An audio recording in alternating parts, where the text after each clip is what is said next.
Ini Rasulullah dalam mimpi lihat Rasulullah sallallahu alaihi wasallam.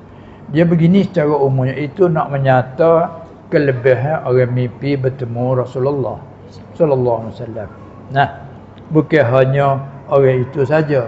Pada umum akidah kita Ahlussunnah wal Jamaah, kita semua di alam dunia, daripada anak cucu Adam, baik semualah kita pengen mukallaf, baik jin dan manusia.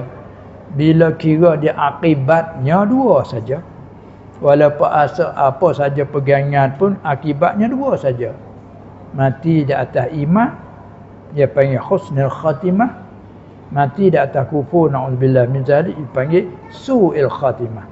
Sebab imam selalu doa kan, Allahumma khtim lana bi husnil khatimah wala taqtim alaina ya Allah. Ada tambah situ kan, wala taqtim alaina ya Allah bi su'il khatimah.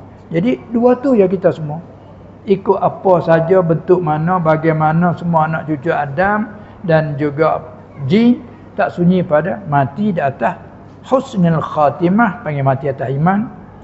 Yang kedua, mati di atas su'il khatimah, mati di atas kufur. Dua tu je.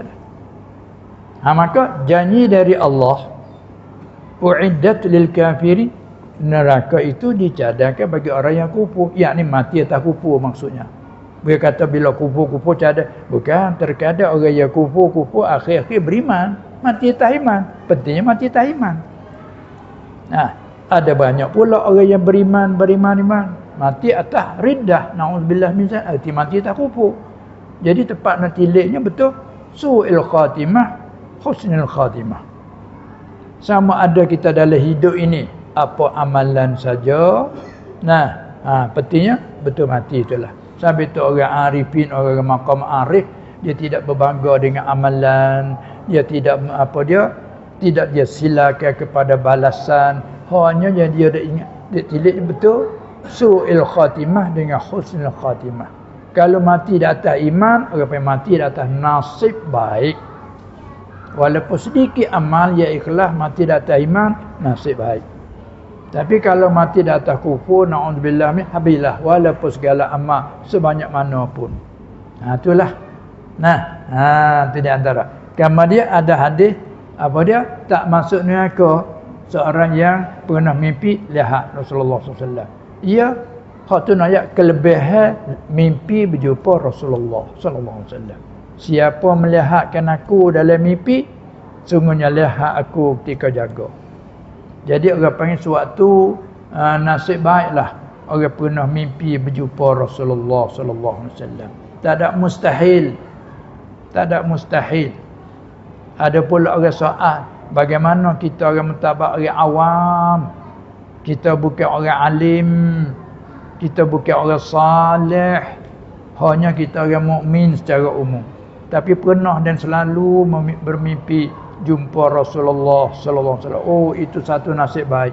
Banyakkan selawatnya, syukur nikmat. Bermula ada hadis ni sebagai suatu galakkan.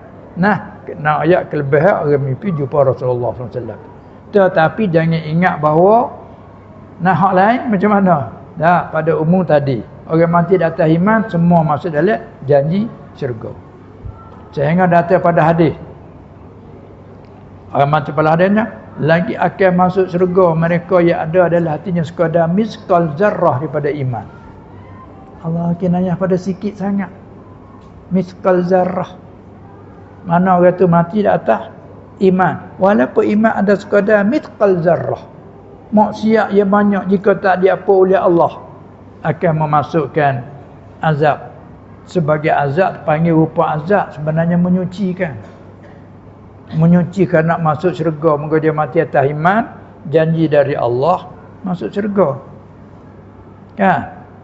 Siapa-siapa mati di atas la ilaha illallah, maksud itu bukan maksud apa. Orang mati di atas mentauhidkan Allah, orang itu janjinya syurga.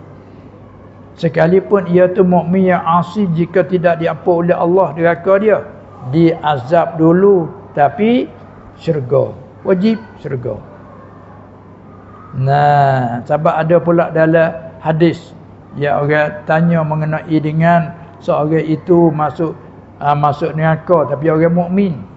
Air siapa jadi hitam macam arang, tapi dikeluarkan, dia memandikan dengan air sungai Hayah, lepas tu dimasuk ke syurga. Hingga ada pula riwayat, bila dia disuruh masuk syurga, bila dia nak pergi ke syurga, diberi khayal kepadanya sudah penuh, dia paling balik, disuruh lagi masuk syurga. Bila dia ada paling nak pergi ke syurga, diberi khayal ke dia kepada penuh, dia paling mari, balik lagi, pergi masuk. Maka dia kata, bagaimana aku nak masuk syurga sedangkan pergi syurga dah penuh? Dah ada untuk kamu sekali dunia ini. Tengok, tu hari akhir masuk syurga. Sekali dunia lagi. Kemain luah seorang-seorang tu. Nah, tu nak menyatakan kata bahawa hadis ini sebagai nak apa dia tu, nak ayat kelebihan orang dapat lihat Rasulullah sallallahu alaihi wasallam dalam mimpi. Tu nak ayat situ ya. Bukan arti kata orang tak boleh lihat, tak boleh masuk, bukan. Semua orang mati atas iman. Dia dua apa kata tadilah. Mati atas iman, mati atas kufur. Maka orang mukmin ada dua, mukmin yang asin, mukmin yang apa dia tu, mukmin yang salih. Tu dua tu ya. Nah,